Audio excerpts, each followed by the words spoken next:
Bueno, hoy vamos a hablar algo de enterobacterias, ¿sí?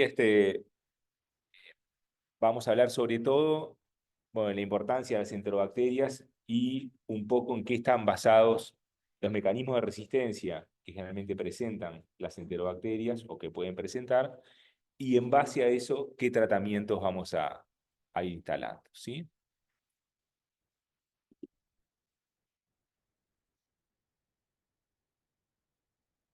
Bueno, ustedes saben, las enterobacterias las conocen bien, son habitualmente, pueden encontrarse en el tubo digestivo, son bacilos gram-negativos, anaerobios facultativos. Los principales microorganismos que vamos a enfrentarnos en la clínica son estos: Escherichia coli, Klebsiella proteus, Serratia y Enterobacter. ¿Por qué están de diferente color? En primer lugar, cuando nosotros nos enfrentamos a una infección en la comunidad, y tenemos y sabemos que se trata de una enterobacteria, eso ya nos orienta a determinados focos, ¿sí? Y justamente Escherichia coli, Klebsiella y Proteus, fundamentalmente, o en infecciones comunitarias por enterobacterias, son los que aparecen, ¿sí?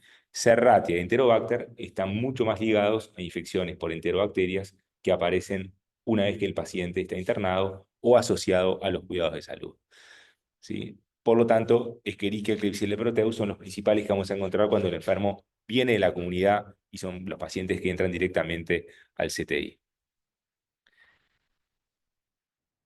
Obviamente, importa esto, este slide seguramente ya lo han visto también en alguna otra oportunidad, importa eh, las enterobacterias e importa saber que desarrollan varios mecanismos de resistencia, importa saber que esos mecanismos de resistencia se asocian a mayor mortalidad.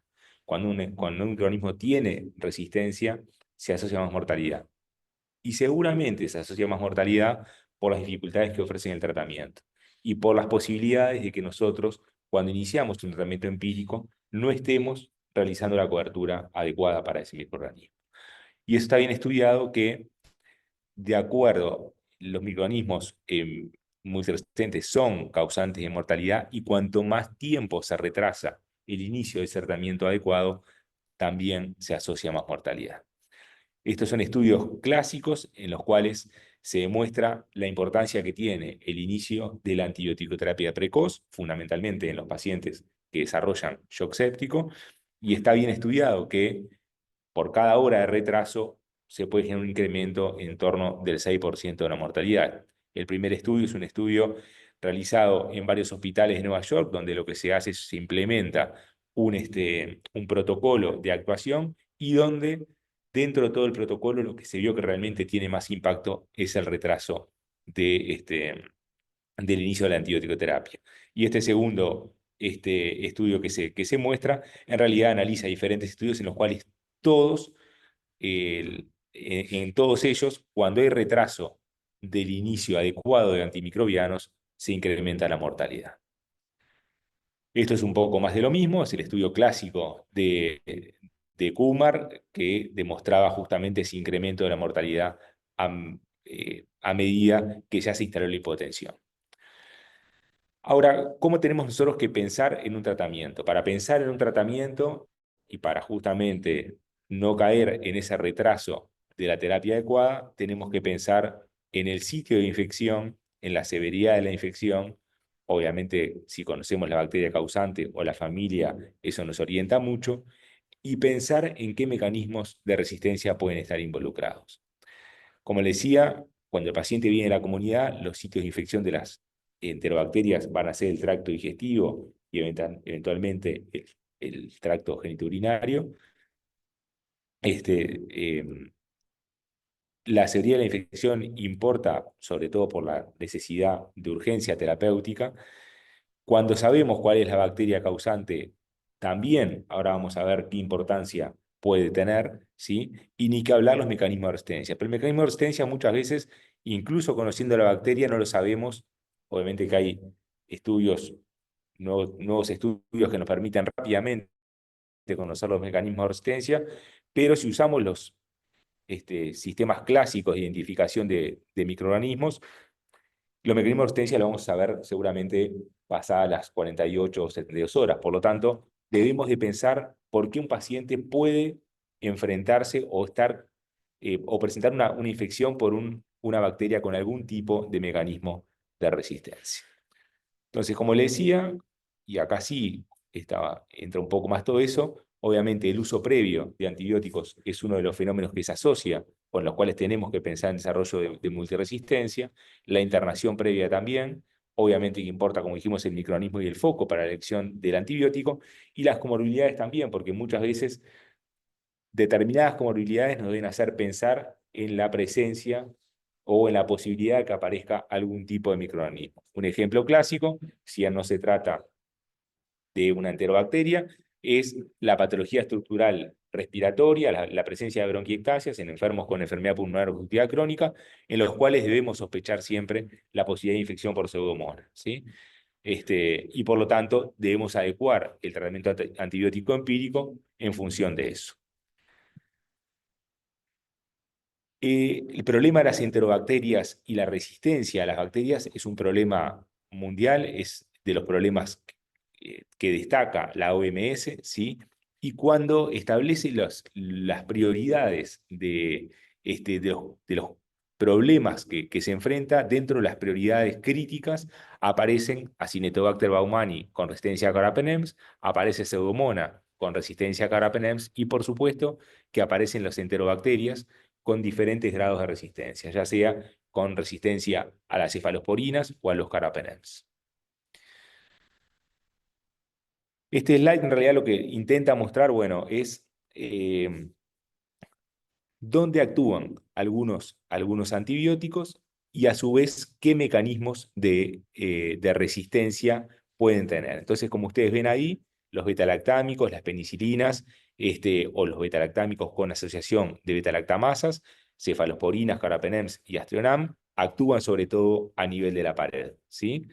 Otros, como las fluorquinolonas, actúan a nivel del ADN o el ARN celular. Las polimixinas actúan sobre digamos, los poros o los canales y generan destrucción por ese mecanismo. Y a su vez, las bacterias, esto Andrea lo va a hablar seguramente mucho mejor y más detenidamente en su teórico, las bacterias tienen diferentes mecanismos para resistir todos esos mecanismos de acción de los antibióticos, ¿sí? Entonces, bueno, ya sea generando inhibidores de los betalactámicos, ya sea por porina, ya sea por eflujo, por diferentes mecanismos, es que puede generar los mecanismos de resistencia. ¿Cuáles son los mecanismos de resistencia? O clásicamente, existe una clasificación que es la clasificación de Ambler, donde clasifica en 4 grupos, A, B, C y D, donde tenemos que destacar algún tipo de resistencia. Entonces, en el grupo A, ¿qué es lo más importante? Seguramente es la beta-lactamasa de espectro expandido, son las más importantes. Y dentro de las carbapenemasas, la KPC. ¿Sí? En el grupo B aparecen, ¿sí? También las KPC, y acá en realidad, a diferencia de que contienen un residuo de serina en todos los grupos, acá lo que contiene es una metalocarbapenemasa y por lo tanto lo que está involucrado es el ion cobre. Y acá lo que tenemos es NDM, impenemasas sobre todo. Esto importa porque ustedes van a ver después que en este grupo hay que hacer determinada selección de antibióticos. Las clases C, lo que más relevancia tiene, sin duda, es el mecanismo PAM-C, que ahora lo vamos a discutir también más adelante, y en la clase D aparecen las carbapenemasas, sobre todo las oxacarbapenemasas, ¿sí? Sobre todo la OXA 48. Hay una cantidad de OXA que son BLE también, pero la OXA 48 es la que genera resistencia a los carbapenemas. Por lo tanto, bueno, ya digo, 4 clases. La clase A, sobre todo BLE y KPC, la clase B, metalocarbapenemasas, NDM, BIM y imipenemasas, la clase C, sobre todo AMC, y la clase D, que son las OPS. ¿Sí? Entonces, en función de eso, vamos a ver ahora cuáles son los tratamientos en cada uno de estos grupos. Antes que nada, hablar un poco de factores de riesgo, ¿sí? Y cuando vemos los factores de riesgo para beta-lactamasa de espectro expandido, vemos que, bueno, el sexo no tiene un impacto demasiado importante, la edad sí, sí, globalmente una edad mayor de 65 años puede asociar a beta-lactamasas de espectro expandido, y esto seguramente está vinculado a las internaciones este, en diferentes lugares donde los pacientes requieren cuidados, aunque sea de baja intensidad. Entonces, las casas de salud, etcétera, son factores predisponentes para el desarrollo o que en la infección pueda aparecer una enterobacteria con una beta-lactamasa de espectro expandido. Eh, la hospitalización, ni que hablar, como ya dijimos, el uso de antibióticos, por supuesto, y el uso de cefalosporinas, que tiene una importancia destacada en el desarrollo de este tipo de resistencia. ¿Sí? Acá otra vez un poco lo mismo este estudio, pero acá vemos que para carapenemasas, fundamentalmente el PIT score, que es un score de bacteriemias, creo que eso no importa, pero el uso previo de antibióticos se ve bastante poco en este slide, pero créanme que la segunda columna es uso previo de antibióticos y la tercera es uso de carbapenems, ¿sí? Por lo tanto, como parece bastante lógico, el uso de carbapenems es el principal o de los principales factores de riesgo para que el paciente desarrolle microorganismos con carapenemasas.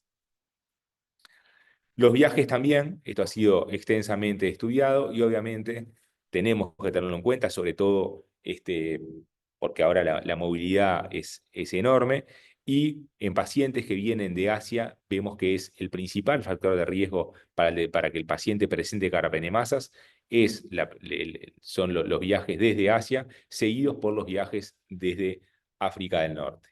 Sin ir más lejos, en Uruguay la primer KPC provino de una paciente que venía de viaje. Fue una paciente que estaba en Maldonado, en una de las mutualistas de Maldonado. Fue el primer caso de KPC que hubo en nuestro país y provino del exterior por un viaje.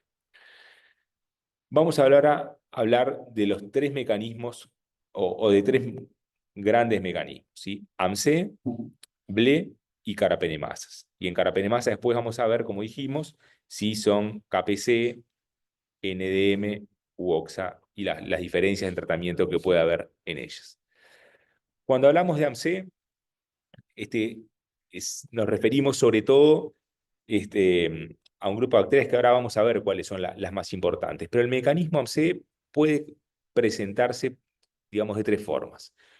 Una expresión cromosómica inducible, esto quiere decir que la mutación está, pero se induce o se activa, digamos, frente a la exposición a antibióticos, la reexpresión cromosómica o genes constitutivos de la bacteria. Estos dos últimos, entonces, ¿qué diferencia hay? En estos dos últimos, tanto en la reexpresión cromosómica como en los genes constitutivos, cuando nosotros obtenemos el antibiograma, ya nos va a decir que tiene un AMC.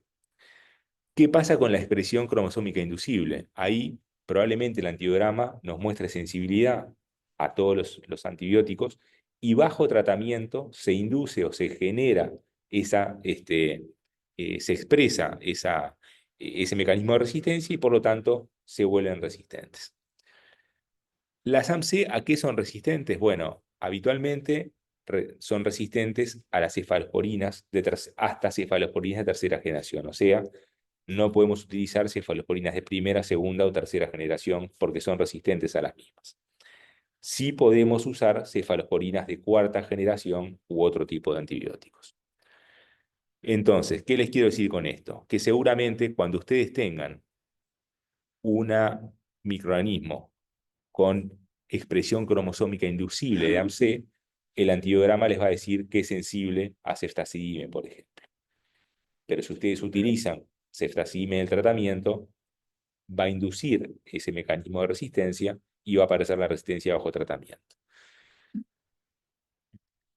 ¿De qué bacteria estamos hablando? Fundamentalmente, ¿cuáles son las que tienen mayor riesgo de generar eso? Bueno, es Enterobacter cloacae complex, Klebsiella aerogenes y Citrobacter freundii.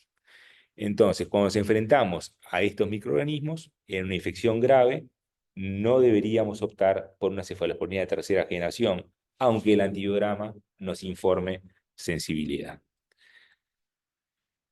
¿En qué se basa esto? Bueno, obviamente hay diferentes estudios. Este estudio muestra los carbapenems, compara carbapenems contra otras alternativas terapéuticas. Esto es un metaanálisis y vamos a ver qué va mostrando en los diferentes pasos. Entonces acá vemos que cuando compara globalmente los betalactámicos asociados a betalactamasas con carbapenems, la diferencia, no hay una diferencia significativa a favor del uso de carbapenems.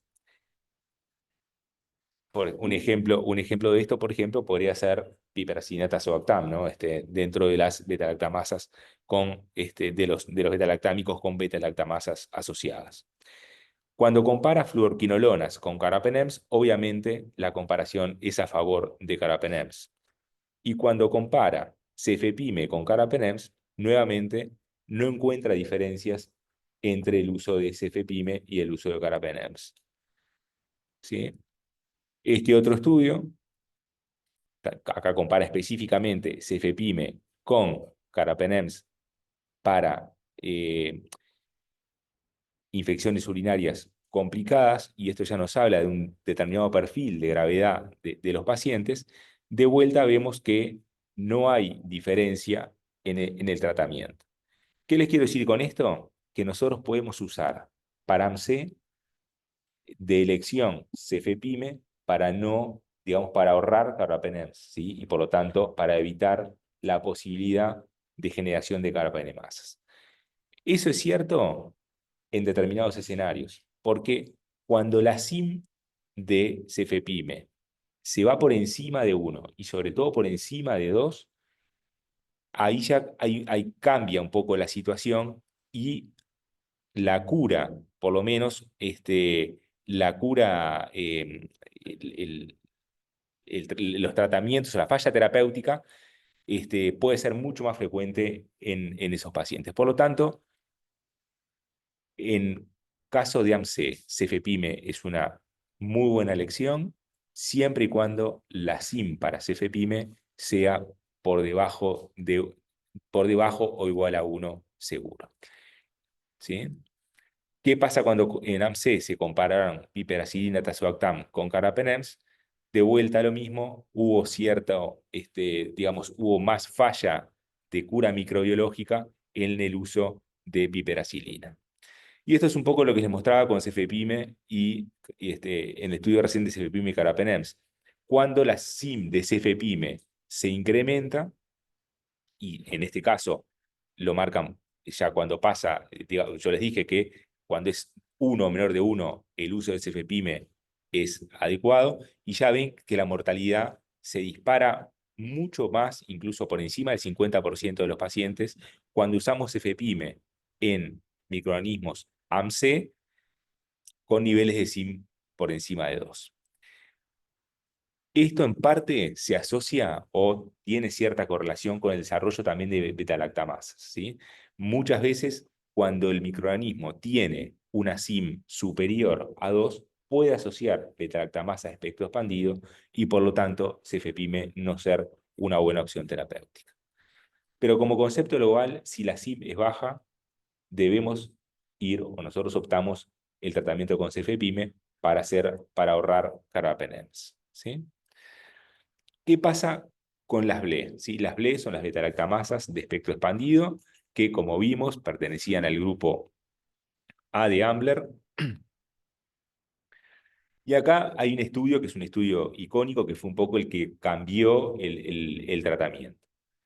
Antes de este estudio se aceptaba que el tratamiento de primera línea podía ser piperacillina tazobactam, o sea, betalactámicos asociados a betalactamasas, a inhibidores de las betalactamasas, y por lo tanto piperacillina tazobactam era una opción recomendada. Este estudio, que es el estudio Merino, comparó piperacillina con meropenem, ¿sí? Y la mortalidad a los 30 días, y lo que termina encontrando es que la pura clínica y microbiológica, ¿sí? Es mejor con meropenem. E incluso muestra que la mortalidad también se reduce con el uso de carbapenems. Este estudio tiene muchísimas críticas. Una de las principales críticas que tiene es que los pacientes, ninguno de los pacientes que muere en el grupo de piperacina tazobactam muere por un evento vinculado a la sepsis. O sea, no muere por shock séptico. Ni siquiera mueren de sepsis. Mueren porque eran pacientes oncológicos y en la progresión tumoral mueren, o por falla hepática, que mueren por falla hepática, pero no mueren por eventos vinculados a la infección. Por lo tanto, varios autores cuestionan bastante este estudio. Pero de hecho, cualquier guía que ustedes lean van a ver que el tratamiento para infecciones graves por BLE de elección son los carbapenems, ¿sí? Y están basados en este estudio.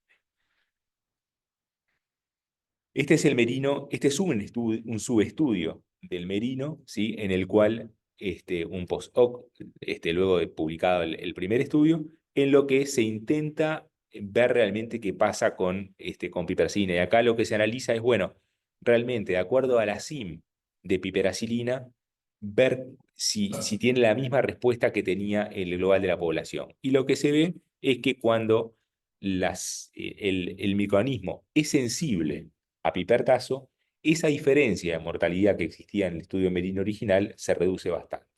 Si bien existe diferencia todavía, se reduce bastante. Y por lo tanto, los autores lo que sugieren es que en infecciones no graves, y acá nos referimos sobre todo a infecciones urinarias y en ausencia de disfunción multiorgánica, no sé si no son los pacientes que habitualmente ingresan a medicina intensiva. Sí pueden ser pacientes que estando en medicina intensiva adquieren una infección urinaria, por ejemplo, que no, bueno, y que la misma no reviste tanta gravedad. En ese tipo de pacientes podría utilizarse piperacina tazobactam siempre y cuando se aparezca como sensible en el antibiograma, ¿sí? Pero ya les digo, en neumonía, en bacteriemia, en pacientes con shock séptico o con otras disfunciones, el tratamiento de elección para BLE son los carbapenems, ¿sí? Este es el estudio REPROVE, donde también se realizan bacilos granulativos BLE y otros que son sensibles. Acá no se analizan carbapenemasas, y donde se pone a prueba otro antimicrobiano que es ceftazimib-bactam y se lo compara con meropenem. Acá lo que pasa es que, bueno, en realidad no aparecen diferencias importantes, ¿sí? En cuanto a los tratamientos, ni tampoco en cuanto a los eventos adversos. Nosotros, en realidad, si bien puse este estudio, obviamente nosotros no tenemos esta simia de Bactam para tratar carapenemasas, mucho menos nos planteamos usarlo en un escenario de enterobacterias BLE o multisensibles, ¿sí? Por lo tanto, no parece lógico en nuestro país pensar en esto. Pero sepan que cuando se comparó ceftazimib y Bactam, incluso eh, antibióticos más potentes o más modernos o con otra capacidad de actuación sobre determinados mecanismos de resistencia contra carbapenems, no hubo diferencia. Por lo tanto, esto también avala que el uso de carbapenems en las enterobacterias BLE parece ser el tratamiento de elección, y sobre todo cuando se trata de infecciones graves, como en este caso, que se trataba de neumonias intrahospitalarias. Carbapenemasas, como ya les dije, las carbapenemasas las podemos dividir o pueden aparecer tanto en la clase A, donde aparece KPC, como en la clase B, como en la clase D, ¿sí? ¿Qué antibióticos tenemos en la actualidad para esto? Bueno, tenemos ceftazimib y Bactam, o qué inhibidores en realidad. Bueno, tenemos avibactam, tazobactam, varovactam y relebactam. Estos son inhibidores que se asocian a otro tipo de antibióticos. Y acá vemos cómo es la cobertura que genera. Acá creo que esto nos sirve un poco más todavía, porque acá nos dice, bueno, estos nuevos antibióticos y cuáles son los mecanismos que cubren o que no cubren. Entonces, de lo que tenemos nosotros disponible, que realmente es muy poco, ¿no? Nosotros lo que tenemos es ceftazimib y valproat, ¿no? que en realidad cuesta extremadamente caro, prácticamente lo usamos, pero es de lo poco que tenemos disponible en nuestro medio. Entonces, bueno, obviamente, sirve para enterobacterias con B, no nos interesa a nosotros porque acá nosotros tenemos los carbapenems como tratamiento, ¿sí? Para un C también sirve, pero tampoco nos interesa, porque nosotros ahí vamos a usar cefepime, o eventualmente si la síntesis de cefepime es elevada también para penem, y luego para las carbapenemasas. Las de clase A, tipo KPC, donde es sensible, para las OXA, donde es sensible, y acá tenemos el problema que son las NDM y las imipenemasas. Que en realidad es un problema grande porque son las que más frecuentemente se presentan en nuestro medio. Es por eso que el tratamiento sugerido en las guías que nosotros llevamos adelante es cuando aparece un mecanismo BIM o NDM o imipenemasa, la asociación de ceftazidime avibactam con astreonam, que en realidad se basa en una sinergia, ¿sí? Por la cual permite mejora los resultados, pero incluso esa sinergia debe ser evaluada. Nosotros tenemos que pedir cuando nos enfrentamos a una enterobacteria con carbapenemasa, BIM, NDM o imipenemasa, si disponemos de ceftazimivactam, que nos evalúen la sinergia con astreonam para usar la terapia combinada.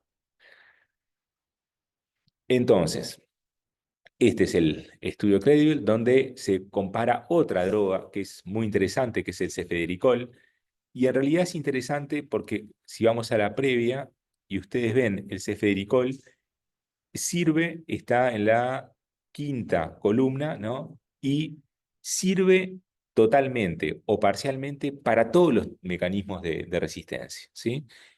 Es una droga que nosotros no tenemos, pero que en las guías aparece, en las guías ITSA, aparece como segunda línea de tratamiento para absolutamente todos los mecanismos de resistencia. Y eso le confiere cierto interés. Y su principal debilidad seguramente sea la Acinetobacter, al punto que este estudio, que no muestra diferencias en realidad entre cefedricol y la mejor terapéutica, muestra en realidad en algunos casos que la mejor terapéutica, en este caso seguramente es esta Ivactam o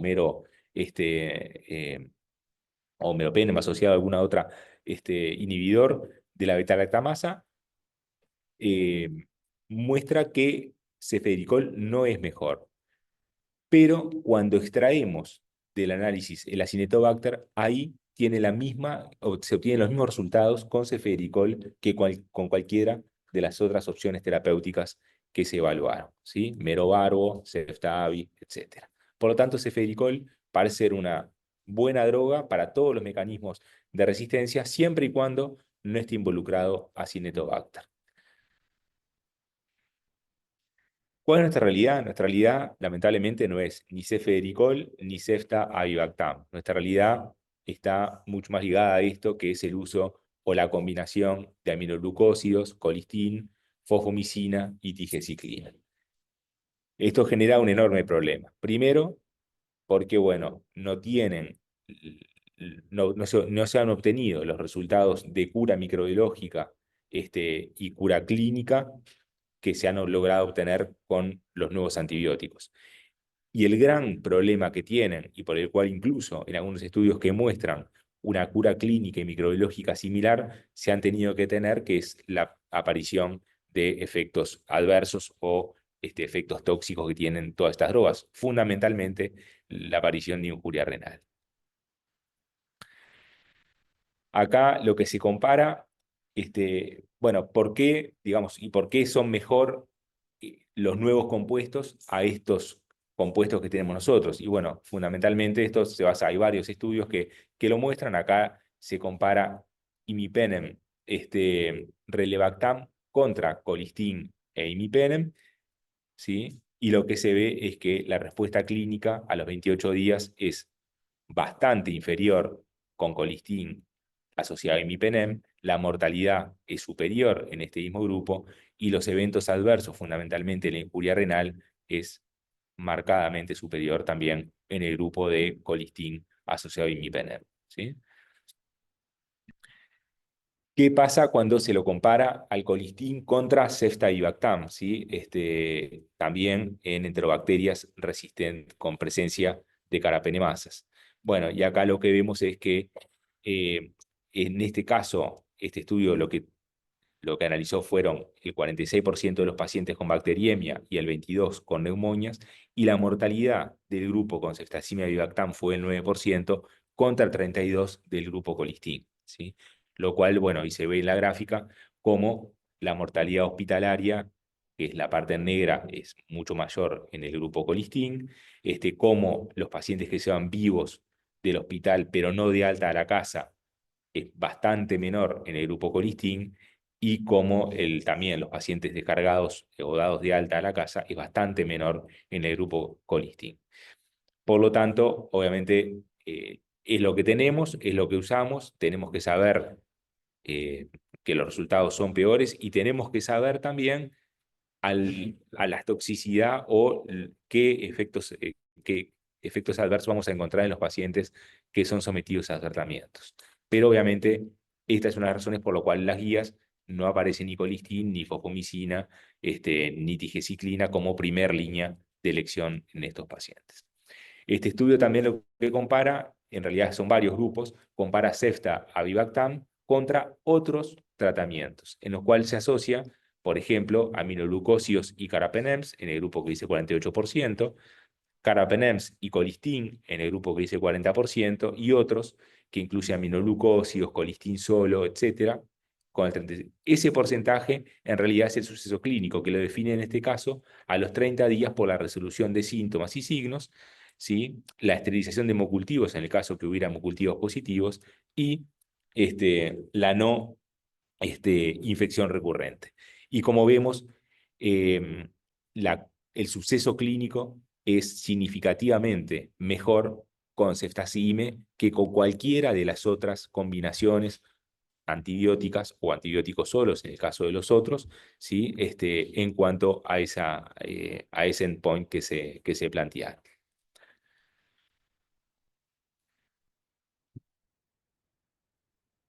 Y acá, bueno, esto es exactamente lo mismo. Acá, ahí era simplemente el suceso clínico, y acá vemos cómo tanto el suceso clínico como la sobrevida a los 90 días, como la presencia de injuria renal fue superior en la presencia de cualquiera de los otros tratamientos antibióticos o combinación de antibióticos que se utilizó en comparación con ceftazidime avibactam.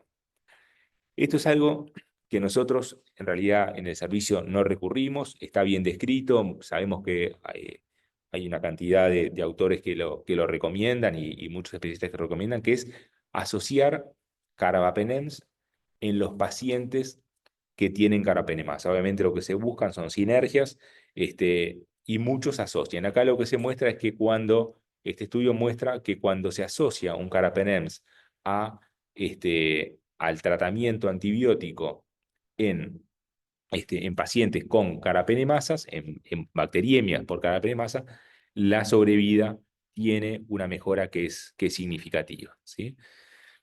Pero ya les digo, nosotros en el servicio no usamos carbapenems en infecciones por carbapenemasas, usamos habitualmente lo que tenemos disponible, que es colistina, tigecyclina y fosfomicina. Habitualmente utilizamos colistin y tigecyclina, también basados muchas veces en los costos. Fosfomicina es un antibiótico bastante más caro, sabiendo las limitaciones, ¿no? Que, por ejemplo, tigecyclina alcanza niveles séricos bajos, por lo tanto, en bacteriemia su eficiencia es dudosa. Rápidamente se distribuye en todos los tejidos, por lo tanto en el tracto urinario también se encuentra en una baja concentración, y que tiene una pobre penetración pulmonar. Por lo tanto, tigecyclina tiene una mayor utilidad, digamos, sobre todo a nivel de infecciones intraabdominales. Colistina también enfrentamos diferentes problemas, sobre todo la nefrotoxicidad, pero bueno, es la combinación terapéutica que mayormente usamos, ¿sí? Y estas son las guías, las recomendaciones que yo les hablaba. Entonces, y acá hace todo va planteando las infecciones, y obviamente va planteando infecciones de menos graves a más graves. Obviamente a nosotros la cistitis por beta-lactamasas de espectro expandido no nos van a importar, la pielonefritis algunas nos pueden importar, ¿sí? Y es acá donde pueden tener lugar algunos tratamientos diferentes a los carbapenems, pero cualquier otra infección grave, ¿sí? Cualquier infección seria, dice ahí, pero que, o sea, que asocia disfunciones o que no es del tracto urinario, no podemos usar otra cosa que no sea un carbapenem, ¿sí? Como le decía, en las infecciones por AMC, sí cefepime es una opción terapéutica, excepto con SIM de cefepimes altas. Bueno, en bacteriemias, por supuesto, por BLEC son los carbapenems, shock séptico carbapenems, ¿sí?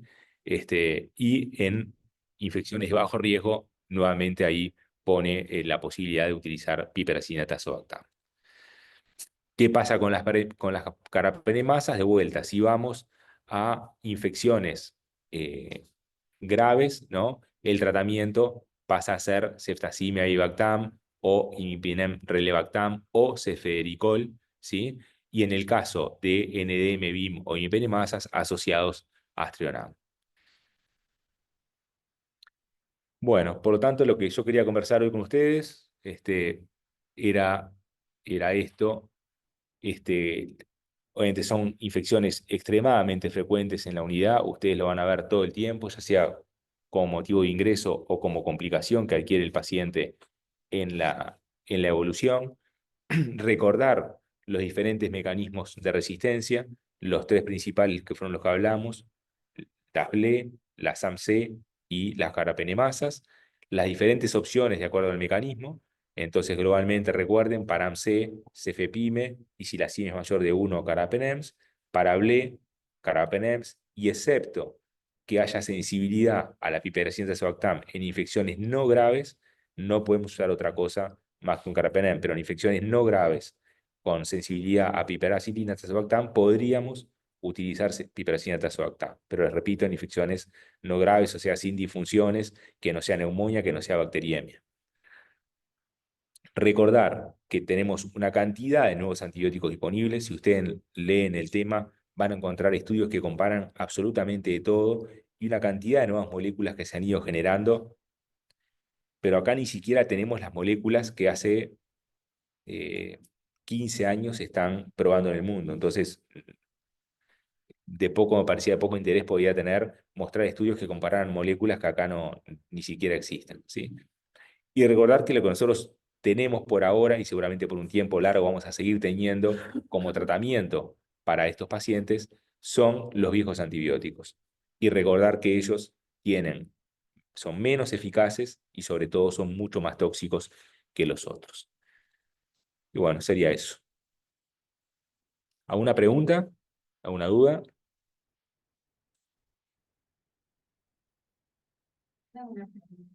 Cuando dijiste lo del AMC, aunque tenga bacteriemia o infección grave, si tiene la SIM menor a 1, puedes usarlo como PPM. Sí, Es en sí, la BLE, que es infección grave y todo, puede sacar.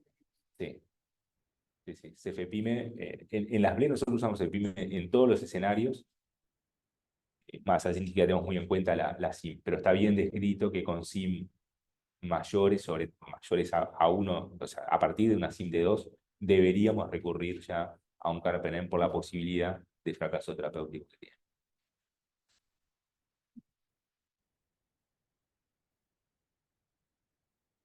¿Alguna otra duda? ¿Preguntas? Bueno. Bueno, ¿qué tenemos ahora, Andrea? Están quedando no sé si han entrado a Leva, están los teóricos que están, hay alguna bibliografía. Y el lunes, después de turismo, tenemos el primer taller, que va a ser con una prueba.